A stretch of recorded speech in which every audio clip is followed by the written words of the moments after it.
Fielding অনুশীলনে হাসান মাহমুদ ধরছেন দারুণ সব ক্যাচ। তবে লঙ্কা প্রিমিয়ার লিগের জার্সি গায়ে আজই হতে যাচ্ছে এই আসরে হাসান মাহমুদের শেষ দিন। কেননা আজ ডাম্বুলা সিক্সার্সের বিপক্ষের ম্যাচ খেলেই হাসান ছাড়বেন কলম্বো ক্যাপস শিবির, যোগ দিতে দেশে ফিরবেন জাতীয় দলের সঙ্গে। এমনকি দেশের জন্য মাঝপথে এলপিএল ছেড়ে দেয় হতে হচ্ছে আর্থিক ক্ষতির সম্মুখীনও। তবে হাসানের কাছে সবার আগে দেশটাই।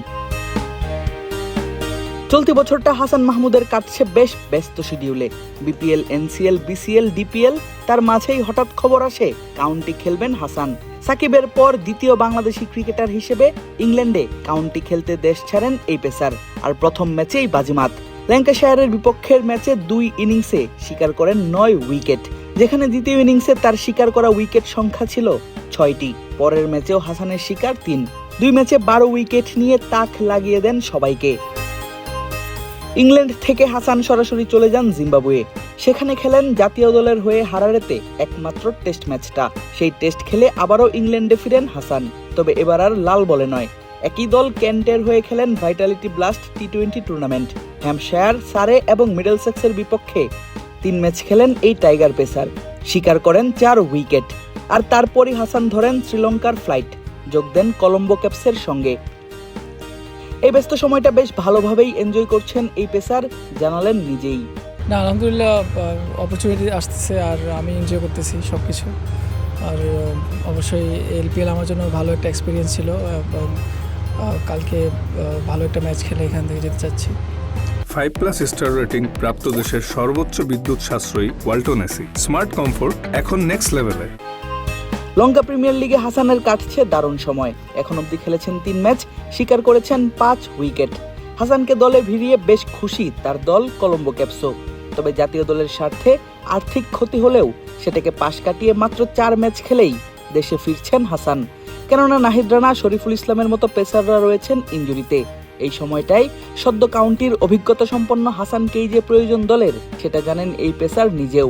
হাসানের কাছে তাই সবার আগে জাতীয় দল। আগে তো বাংলাদেশ টিম, আগে নিজের দেশ, তারপরে অন্য খেলা। তো অবশ্যই আমাকে যেতে হবে, কারণ আপনি দেখেছেন যে কয়েকজন ফাস্ট বোলার ইনজুরিতে আছে অলরেডি, এবং সামনে বড় একটা সিরিজ আসতেছে অস্ট্রেলিয়ার সাথে টেস্ট ম্যাচ, এবং আমরা খুবই পজিটিভ যে তাদের সাথে আমরা একটা ভালো টুর্নামেন্ট খেলবো এবং ভালো ম্যাচ খেলবো বাংলাদেশে হয়ে, এবং অবশ্যই আমরা আমাদের বেস্টটা দিব এবং ভালো একটা জায়গা করে নিব আমাদেরকে। এমনকি অস্ট্রেলিয়ার মাটিতে সুযোগ পেলে যে ভালো করতে মরিয়া এই পেসার, সেটাও বোঝা গেল তার কথাতেই। আফসোস নয়, বরং বেশ খুশিই হচ্ছেন তিনি। প্রায় অনেক বছর পর, 10-11 বছর পরে হয়তো অস্ট্রেলিয়ার সাথে টেস্ট ম্যাচ খেলা হচ্ছে এবং ওদের মাটিতে। সো এটা আমার জন্য খুবই একটা ইম্পর্টেন্ট ম্যাচ, এবং অবশ্যই সবার একটা স্বপ্ন থাকে যে দেশের বাইরে টেস্ট ম্যাচগুলোতে ভালো পারফর্ম করা এবং দেশের জন্য জয় নিয়ে আসা।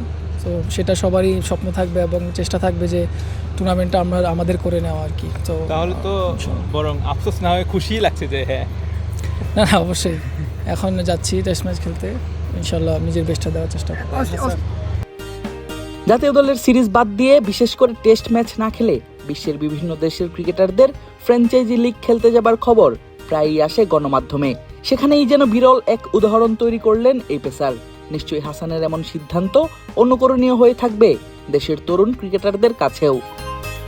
আদিব আশরাফ, ক্রিক ফ্রেঞ্জি।